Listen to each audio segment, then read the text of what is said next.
बोलिए जय श्री महाकाल। महाकाल भी एक ज्योतिष के बहुत बड़े रचित्या या स्वयंभू हैं।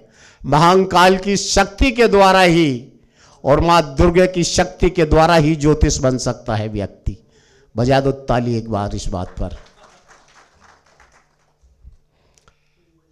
जैसा कि मंच पर विद्वान बैठे हुए हैं, विनायक पांडे जी, जो कि इस इंदौर के अंदर नहीं, मैं उनको बहुत कुछ इस विद्या के रूप में, ज्योतिष के रूप में, जो कि उनके हाथ से निकले हुए कई शिष्य आज पूरे भारतवर्ष में अपना परचम लहरा रहे हैं, ऐसे विनायक पांडे जी को भी मैं नमन करता हूं। मंच पर सभी विराजमान हैं। योगी प्रेमानंद जी महाराज को सत सत नमन करता हूं। हमारे महंत जुगल बाबा जी, भाई संतोष भार्गव जी को भी, और हमारे सर्वेश्वर डॉक्टर सर्वेश्वर जी जो है एक उज्जैन के अंदर इस तरह का तहलका मचा रहे हैं, जो कि विश्वविद्यालय के अंदर पूरे भारत नहीं आपत्ति देश भर के अंदर चर्चाएं हैं। एक बार जोरदार ताली फिर महाकाल के नाम से सर्वेश्वर जी भाई को भी धन्यवाद दिया जाता है। हमारे पंड्या जी गुरु, इनके लेख भी बहुत सारे निकलते हैं, बहुत कुछ करते हैं, ऐसे पंड्या जी को भी शायद नमन करता हूं मैं। गुरुदेव हम तो नहीं, अभय गुरु जी को भी मैं सादर नमन करता हूं।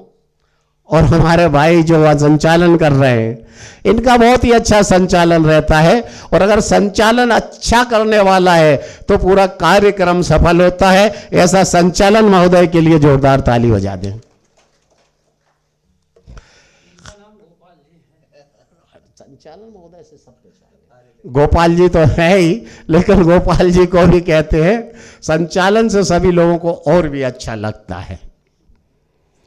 अब जैसा कि मेरे को जो विषय दिया गया था, तो गिरीश जी व्यास को धन्यवाद देता हूं। मेरा विषय थोड़ा सा अलग हटकर है। मेरे को जो विषय बतलाया गया था कि आपको हस्तरेखाओं के ऊपर बतलाना है, तो आप सभी लोगों को हस्तरेखाओं के विषय में मैं थोड़ा सा प्रकाश डालना चाहूँगा। आप वैसे सभी विद्वान लोग हैं, यहाँ पर काफ़ी अच्छे विद्वान हैं, संख्या कम जरूर है, लेकिन एक एक विद्वान या 100 के समान है। विद्वता की सबसे बड़ी ये खूबी इस सम्मेलन के अंदर है।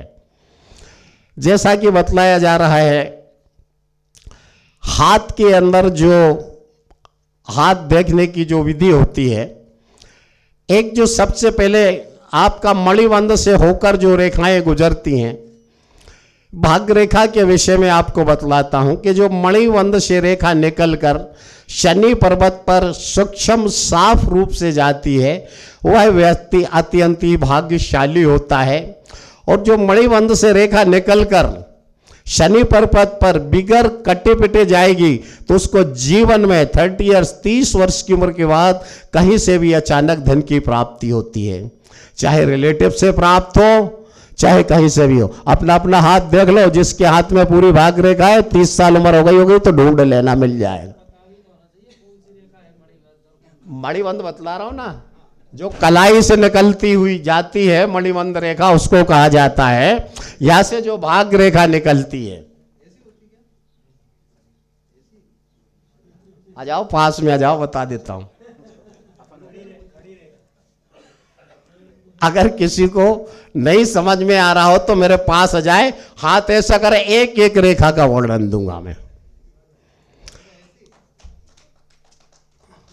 रेखाएं जो बतलाई जाती है, वैसे हाथ का जो सबसे प्रथम बात यह है कि हाथ का लालिम लिए हुए होना चाहिए।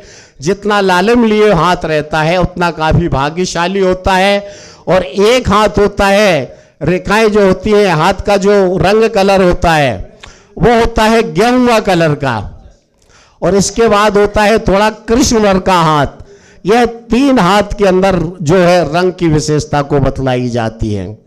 जैसा कि भाग्य रेखा के विषय में बतलाया था, धन अति आवश्यक व्यक्ति के जीवन में होता है।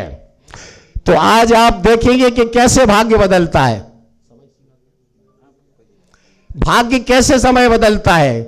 आप आज देख रहे होंगे कि जिनका भाग्य प्रबल है वो जो कहां थे आज कहां से पहुंच गए।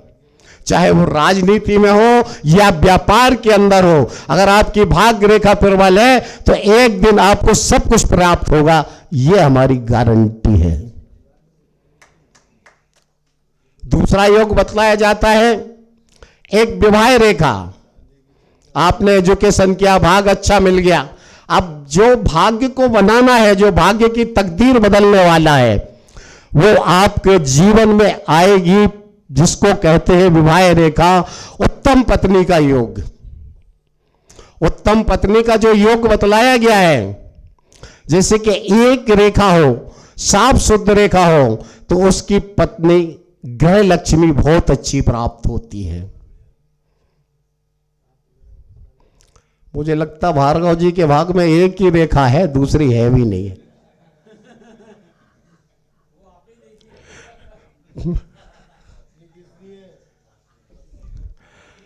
जैसा कि बतलाया जा रहा है, बहुत भाग्यशाली हैं हमारे भाई मित्र संतोष भार्गव जी। जैसा कि आपको बतलाया था कि जो एक रेखा है, अति भाग्यशाली पत्नी उसको प्राप्त होती है, उसको एक लक्ष्मी गृहिणी कहा जाता है।